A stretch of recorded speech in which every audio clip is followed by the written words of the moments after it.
So after the Nintendo Switch 2 Direct, there has been a ton of other information coming out about the Nintendo Switch 2 and features and games and things like that, but there's also been a ton of misinformation that is being spread as well, and one of the topics that I really want to talk to you guys about inside of this video is clearing up any type of confusion on this whole new game keycard feature that's going to be inside of Nintendo Switch 2 games.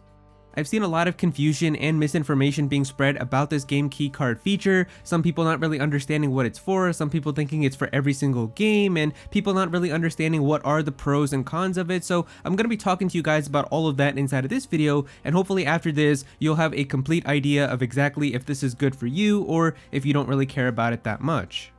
And so really the first thing is that this already kind of technically exists with the current Nintendo Switch, it just doesn't have an official term, which is what Nintendo decided to give with the Nintendo Switch 2 generation, as this is now officially called a game keycard. But I'm sure there's been many times where you've gone into a store and you've looked at like a bunch of physical Nintendo Switch games on the shelves, and you've noticed that especially for a lot of third-party games, some of them have like this really ugly white banner on the top where it says internet download and micro SD card required.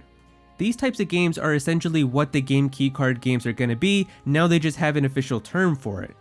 And so what exactly do these games mean? Well, it means that there is going to be a cartridge inside of that case when you open it up, however that cartridge is not going to have the entire game on it, it is only going to have a portion. So this cartridge could only have maybe like half the game that's filled inside of it, and so if you just put this cartridge into the Switch by itself, you're not going to be able to play the game. It's not going to tell you that you're going to be able to play it because you're missing like half the other data, and so because you put this cartridge inside of your system, it is going to enable you now to go to the eShop and download the rest of the game to basically complete the entire game so that you have all of the data and then you'll be able to play the game.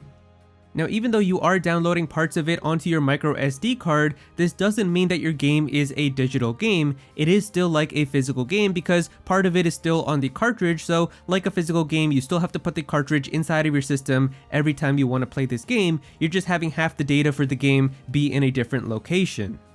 Now you might be thinking, well, what's the benefit of all of this in the first place then? If I'm already going to the eShop and downloading like a major portion of it onto my micro SD card, can't I just buy the entire game digitally and then just have everything on my SD card? Now I can bypass even having to put the cartridge into my system and I can just immediately go to the game, because if I'm already downloading in both situations, then it might be better to just get the game digitally. And if you're somebody who plays alone, then that honestly might be the best situation, because then you don't have to worry about like downloading a portion of it onto your SD card. Just download the whole game on there and then you can switch to that game and play it immediately, and you don't even have to like switch out the cartridge or anything like that. But the pro that does come from having these game key cards is anybody who has this cartridge now has full access to downloading the entire game. And so basically what this allows for you to do is it makes it very easy, just like with any other physical game, to be able to share it with someone else. One of the biggest advantages to having physical games is that you can share the game with somebody after you're done beating it, or you could trade with somebody and have somebody else give you one of their games, and that's one of the coolest parts. So if I have like this copy here of Xenoblade Chronicles Definitive Edition, I beat the game, I had a lot of fun with it, my friend wants to play it, he gives me his copy of Breath of the Wild, I give him Xenoblade, we can each play them on our systems, and then once we're done we can trade them back. So that's honestly one of the coolest things that you can do with physical games, and you can still technically do this with having a game keycard game, because this game cartridge is going to be like your key now to downloading the rest of the game, so that person wouldn't have to pay any money. They can just put this cartridge into their system and then download the rest of the game, and it becomes just like any other physical game for them where they can still continue to play it. And to be honest, depending on your situation, maybe it might be better to get the game digitally too, because even Nintendo now has started to kind of embrace having digital game sharing now, kind of like what you can do with physical cartridges, where they introduce like this virtual game card thing where you can lend out a game to somebody for about 14 days, and you can do that with your digital games. The only downside to having the Nintendo version is that you can only do this with people who are under your Nintendo Family Online account, and you still need to have local connection with the systems. Like, you still need to put the two systems next to each other to be able to transfer the game from one system to another. So it is still having a little bit of inconvenience, like if you're doing this with like somebody who's like a friend of yours, because I can always just ship out a cartridge to my friend if he lives like a little bit far away, and he can get it in like a day or two and still be able to play the game. But this basically means that you have to have somebody really close, or you have to make sure that you have an opportunity to be able to get with them in person so that you can put your switches next to each other and transfer the game digitally. But if your situation is something different where you share the games with like a younger sibling or something, then chances are they're probably under your Nintendo family account already, and so in that situation it might be better to just get the game digitally because you'll be able to game share it with somebody who's already under your family account. So from all of this, you might be thinking, well, what is the con? What is like the downside from having these game keycard games? And really it comes down to not having access to the entire game on the cartridge, because it basically means that you don't really truly own the game. And that's one of the biggest things about physical games that people really love, is that when you have a game where it's entirely on the cartridge or the disc or whatever, it really means that you own that game and it is your game, and as long as you have a system that works, you can always put that game in and be able to play it no matter what.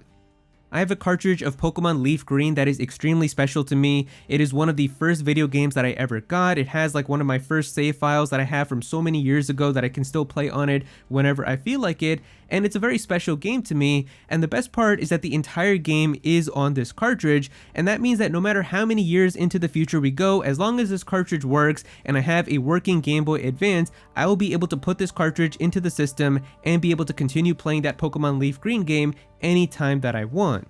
The problem with these game keycard games is because the entire game is not on the cartridge itself, it's like missing half of the game data to be playable, and that's because you have to download half of it from the eShop to basically complete the game so that you can play it. But there is of course going to be a future one day where the eShop and all the stuff for the Nintendo Switch 2 is going to close. It's not just going to stay up forever. We've already even seen this in like the past 2 years where Nintendo already shut down the 3DS and the Wii U eShop, and it's now impossible to download anything from there. And so if you think about this more so in like the game preservation sense, if you buy a game like for example Street Fighter 6 on the Nintendo Switch 2 is going to be a game keycard feature, which means the cartridge is only going to have a little bit of the data. You're gonna have to go to the eShop, download the rest of Street Fighter 6 onto your micro SD card. But let's say that like very into the future, like in the year 2075, if you still have a working Nintendo Switch 2 and you have a cartridge of Street Fighter 6, if you put that into your system,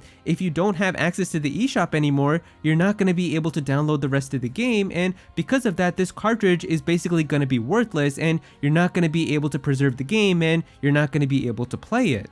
But like I said with the Pokemon Leaf Green cartridge, because the entire game is on there, I will be able to play that even in 2075 as long as the cartridge works and I have a working GBA. That's the best part about having a physical game, which is something that you're missing out from getting these game keycard games. But I guess if you're somebody who doesn't really care about having the game for a long time and just want that immediate gratification of having the game in this generation, despite the fact that you might lose access to it once the eShop and things close down in the future, then I guess there really isn't any downside for you and you can still get these game keycard games.